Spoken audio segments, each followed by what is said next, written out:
Good morning, good evening, good afternoon. I'm the Gentleman, this is the Gentleman's Pixel Club, and welcome to Sorcery Plus. We are playing Sorcery Plus on the MiSTer FPGA, the lovely system that I like to use so often, and today it is recreating the Amstrad CPC computer from back in the 80s.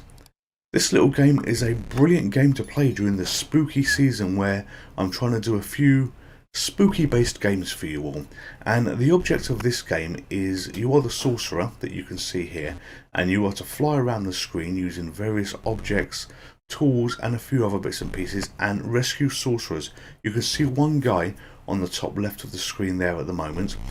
I cannot get to him because I do not have the right special item to open the door, and basically you've got a multitude of screens and there's weapons in the screens, there's objects in the screens, and using a combination of these will unlock further screens as you go. Exits are blocked, access is blocked at times because of keys, because of blocks of wood in your way. So when you get past all of those, you can then effectively go through the rest of the screens to get these special objects that you can take and go through the green doors to kill the wizards. Not all green doors are hard to get through, some are easier, but really it's the ones that have wizards behind that need the special objects. So weapons form all different types of things. That was a weapon that shot multiple directions that you could saw. I'm carrying a sword at the moment, and with that I can kill the bad guy on the floor, and essentially while you're holding an object, and you can only hold one object at a time, you press fire to use that object. Items of use are the pot that you can see on the screen now there. That pot that's just disappeared off screen, you land on that and it will increase your health or increase your energy, but not always. Sometimes your energy will actually go down when you land on them. You have bad pots, and I've never quite figured out how to tell the difference between the good one and the bad one. Not all weapons kill all monsters, so that sword couldn't kill that flying thing, and I had to pick up the axe in a tree stump to do this. You've got a ball and chain as another weapon, you've got a book of spells as another weapon, and they all kill different things. Every screen is connected through these doors, so you'll see me zip around at the moment, trying to get through these doors, collect objects, progress a little bit further, go through the door where I am at the moment, fly across, go into the next door, and I've then got to get through that bit of wood at the bottom or in the center of the screen to access the lower passage. So it's a pick up, and use objects, the best objects you can find to do it. And for some reason that I don't quite understand, you use bottles to get through those wooden doors, or at least those wooden doors I need to get through on the next screen to the left. I guess it's full of water, you put it on and it will fall through. I played this quite a few times to get as far as I could in here to remind myself how to play. I used to be able to complete this game, and I generally could actually complete this game, and it was a Sorcery Plus version that I could, and I did rescue all 10 sorcerers, I believe it was, back in the day. And this is decades ago, but it took me, dear God, so many goes to get as far as I can where I am now. The high score table, where I will put my high score in at the end of the game, because I do achieve a high score on this, is full of the same quote, because I just hit return on it. I didn't bother putting my name in, and that is all me trying to get further through the game. And I talk often about memory muscle, and memory muscle, clearly it was not present for this game. I knew the concepts, but could I remember what did what, how to get to what? So I've got a key at the moment. I'm going to go through the door on the bottom right, and I'm going to collect that goblet, and with that goblet of wine, that is one of the special objects that can allow me to release a sorcerer. So that'll be one of the several that I need to release to do this. You're constantly fighting the timer, so although you've got your health that goes down, and I'm only on 51% energy here at the moment, there's a book on the right, and you can see that decreasing with time as that goes on, and as that decreases, if that gets to the end, it's game over. If you rescue all 10 sorcerers and one is rescued just then, you saw me use the goblet, go through the door and collect him. I believe I have another 9 that I have to do at that point. If you rescue all 10 of them and the book hasn't faded to nothing, it will reset and you get another book, and you have effectively an end game where you have to kill the big bad guy here.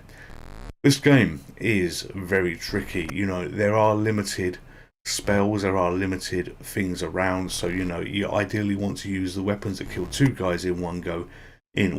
Try and avoid some guys if you can whip through. But I'm on a joint mission here. Not only did I want to kill as many bad guys as I could, I wanted to basically get on the high score table and, you know, achieve a top score. And because of my crap playing for this was going to be the video if I had the top score to get through. We got a sorcerer there on the screen. I need something special to go through that door to rescue him. There is a spell book that I believe I might be able to get to him, but it's going to be a challenge. Water is a challenge, not the waterfalls that you can see. I can fly through those, but the water on the ground, if I land on that, I drown immediately. It's no slow drain of energy or anything nice like that. You absolutely are dead if you hit that, and that can produce a hazard, because getting the book of spells that is through a room that we may or may not see, I can't remember because I'm talking over this as we go through this. You can land in the water and die instantly with this. And, you know, monsters not cheat, but that pillar that I've just gone to the right of, they can go through those pillars themselves in some cases, but you can't. So, you know, they have abilities that you don't. And doors like this that I've just gone through are tricky because it's above water, and you've always got to have your hand obviously on the joystick because you're playing, but be well aware of what door you're going to be going through and watch your entrance onto the next screen, because it can be game over very, very quickly with this. If you've not played this game looks simple by what you see me do, but I assure you it's absolutely not a simple game. It is a hard game to play. You know, I'm trying to get the book of spells lined up there to hit both enemies in one go, and you see it miss. But this game, as I say, is full of difficulty, it is full of hardship, but it's a brilliant great game to play, and it was probably the best game that ever came out on the Amstrad. When I played this as a kid, I never owned the Amstrad, but my father, my real father, because my parents had split up, used to have this, and when he was staying with his folks down in London at times I was staying, he would have his computer with him, and he had 2 games on the computer. He had this, and he had Carrier Command. And sorry, not Carrier Command, what am I talking about? Harrier Jump Jet. And of the 2 games, this was my favourite. We're in a world of pain at the moment though. Look at this, I've only got 1% energy, so I need to do everything that I can to get to one of those pots, and I died as I went through the door and there was an enemy waiting for me. Anyway, this has been Sorcery Plus.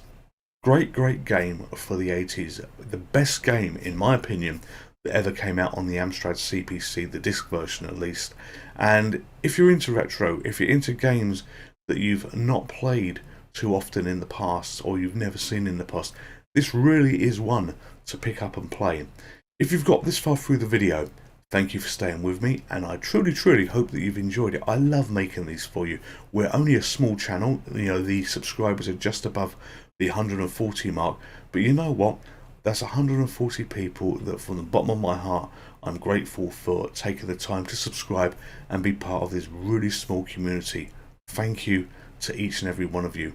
I'm going to let this play out so you can see the high score table in a moment that's loading from disk, but until next time, stay safe, stay well, and stay spooky. Goodbye. Would you like to play again?